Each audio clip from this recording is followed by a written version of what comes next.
सभी मसीह भाई बहनों को प्यार भरी जय मसीह की। परमेश्वर की पाक और पवित्र हजूरी में आप सबका स्वागत करते हैं और हमारे पिता परमेश्वर ने हमें आज का दिन और समय दिया है, उसके लिए प्रार्थना करते हैं।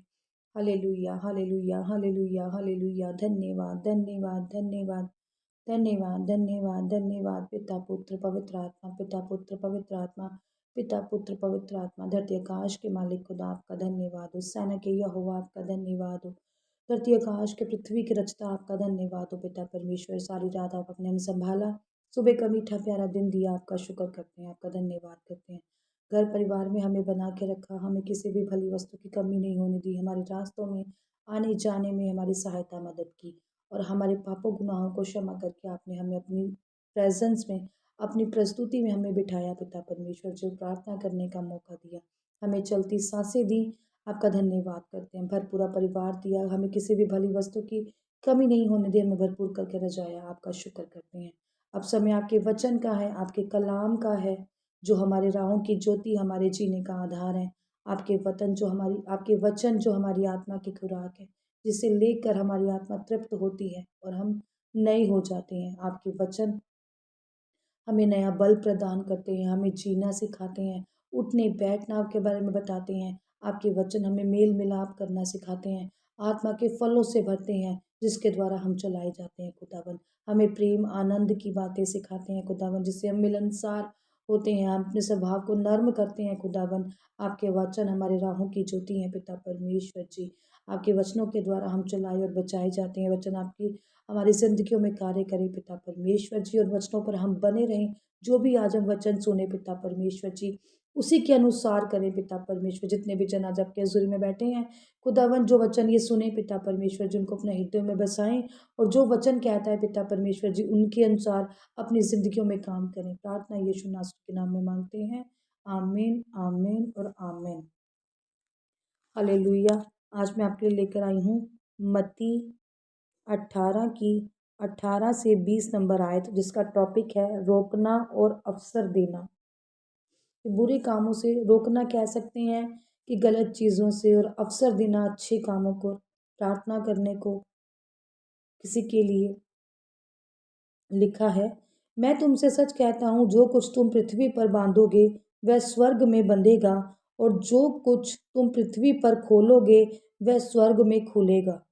हालेलुया। अब बड़ी अचंभे सी बात है कि हम ऐसा क्या करें कि जो हम धरती पर बांधेंगे, जो पृथ्वी पर हम बांधेंगे, वो स्वर्ग में जाकर खुलेगा। बड़ी अजीब सी बात है कि ऐसा मनुष्य को परमेश्वर ने क्या दिया है कि जो हम कहेंगे पृथ्वी पर जाके उसकी महिमा कहाँ होगी? स्वर्ग में। हालेलुया। तो वो क्या हो सकता है? हमारी जुबान, हमारा मीठा बोलना, हमारा किसी से बात करना, हमारा स्वभाव भी हो सकता है। परमेश्वर कह रहे हैं कि मैं तुमसे सच कहता हूँ कि अपने शब्दों का, जो तुम्हें मैंने शब्दों की पावर दी है, जो मुंह का तुम्हें मैंने दिया है, उसमें जो मैंने शब्द भरे हैं, वो कैसे आना चाहिए, उनकी ताकत के बारे में परमेश्वर ने हमें बताया है कि हम शब्दों का इस्तेमाल कैसे कर सकते हैं और उन शब्दों में कितनी ताकत होती है जो हम किसी को बोलने के लिए इस्तेमाल में कर सकते हैं। हालेलुया।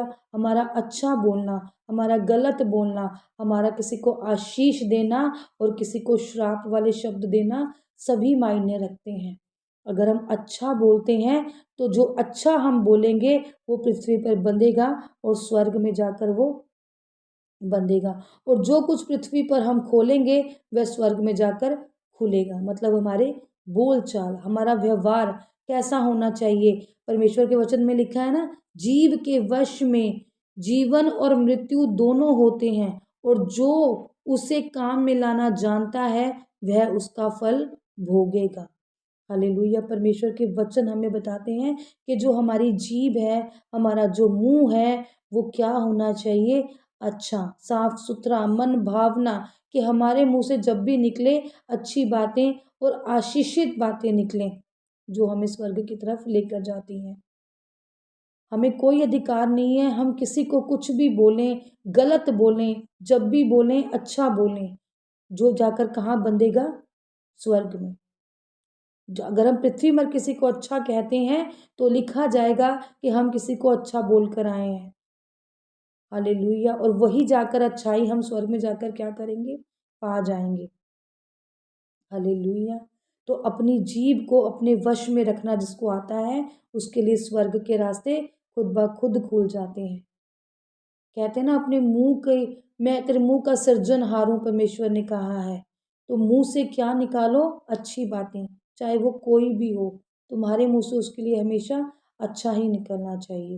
हालेलुया। आगे लिखा है, फिर मैं तुमसे कहता हूँ, यदि तुम में से दो जन पृथ्वी पर किसी बात के लिए एक मन होकर उसे मांगे, तो वह मेरे पिता की ओर से जो स्वर्ग में है उनके लिए हो जाएंगी। हालेलुया। अब यहाँ पर मांगना आ गया कि हर कोई अपने लिए ही मांगता है।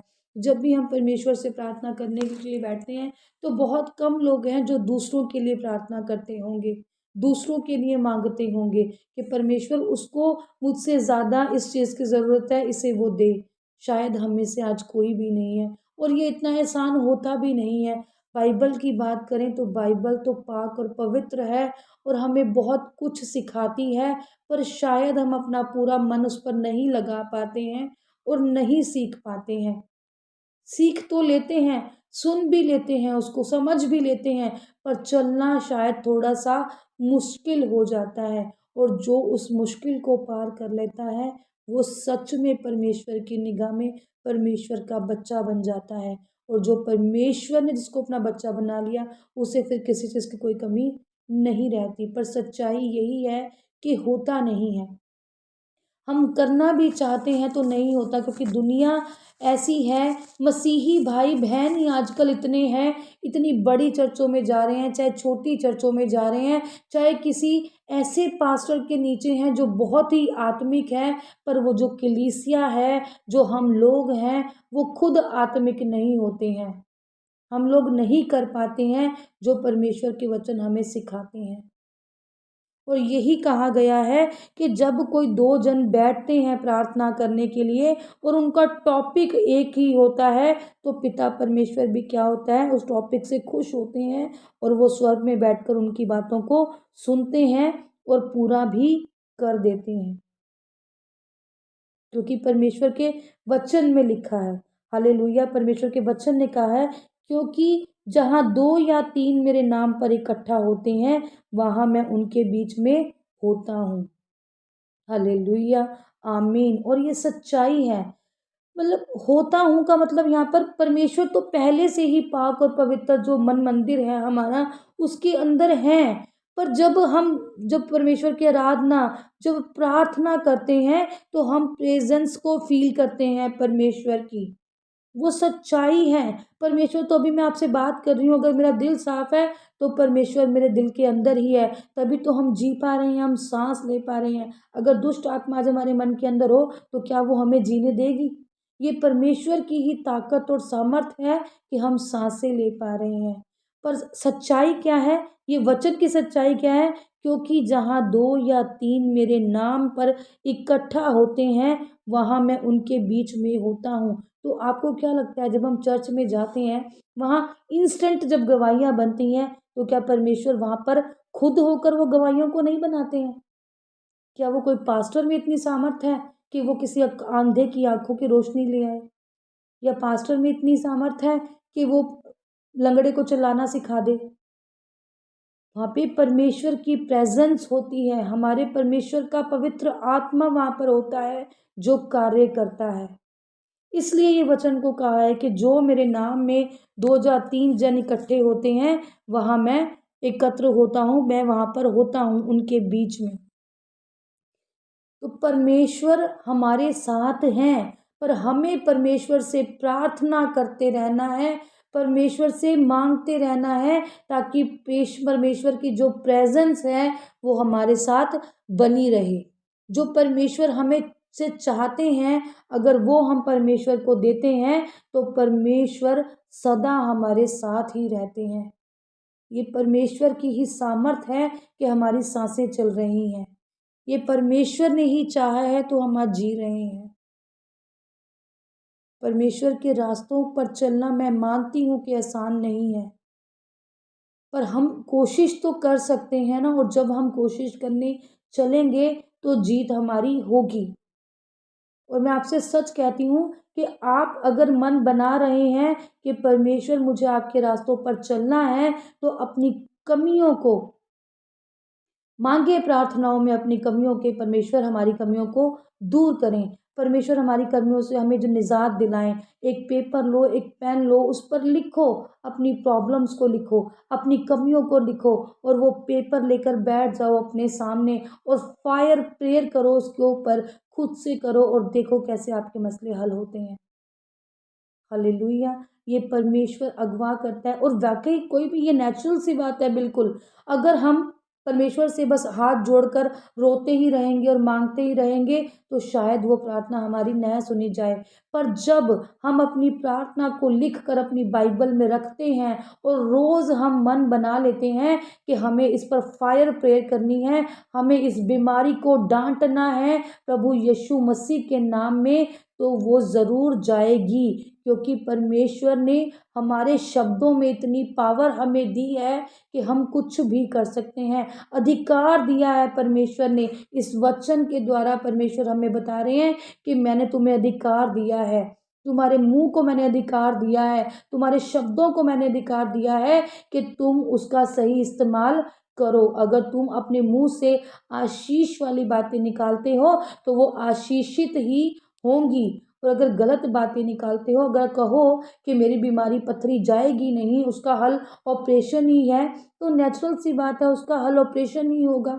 पर अगर आप कहेंगे कि मैं इस पथरी को यीशु मसीह के नाम में फायर देती हूँ, और मेरा विश्वास है कि मेरा परमेश्वर सब कुछ करने की ताकत और सामर्थ्य रखता है, तो आपकी पथरियाँ चुटकियों में निकल कर जाएंगी। कभी कर कर तो देखो। कितने इंसान हैं जो पेपर पे नाम लिखकर और करते हैं उस पे फायर, और देते हैं उस पर फायर। अपनी बीमारी हो, चाहे नौकरी की मांग हो, चाहे कोई रिश्ता हो शादी का, या अपने बच्चों की कोई कमज़ोरी हो, उसको लिखो, उसको रखो अपनी बाइबल में, और रोज़ निकालो जो प्रार्थना करने बैठो, और फायर फेंको कि मैं यीशु मसीह के नाम में फायर देती हूँ अपनी बीमारी को। मैं यीशु मसीह के नाम में फायर देती हूँ उस दुष्ट आत्मा को जो मेरी बेटी का रिश्ता नहीं होने दे रही, उस दुष्ट आत्मा को जो मेरी बेटी के अंदर या मेरे बेटे के अंदर होकर कार्य कर रही है, उस दुष्ट आत्मा को जो शराब पिलाती है, मेरे पति को नशे कराती है। तो ज़रूर एक दिन ये हल आपके हो जाएंगे, क्योंकि परमेश्वर ने हमें अधिकार दिया है, हमें शब्दों का अधिकार दिया है। हम शब्दों में बने रहें, हम शब्दों में बने रहें, हम शब्दों में चलते रहें, हम शब्दों में बने रहें। परमेश्वर की कृपा हम पर होती रहे।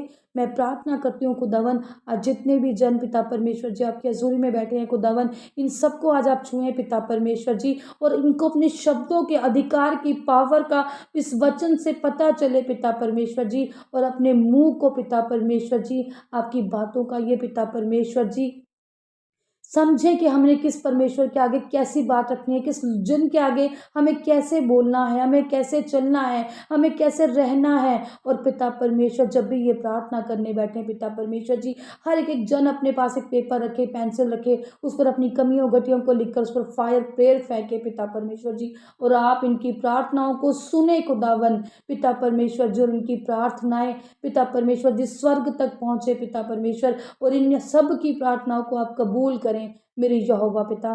प्रार्थना यीशु नासरी के नाम में मांगते हैं, आमीन आमीन आमीन।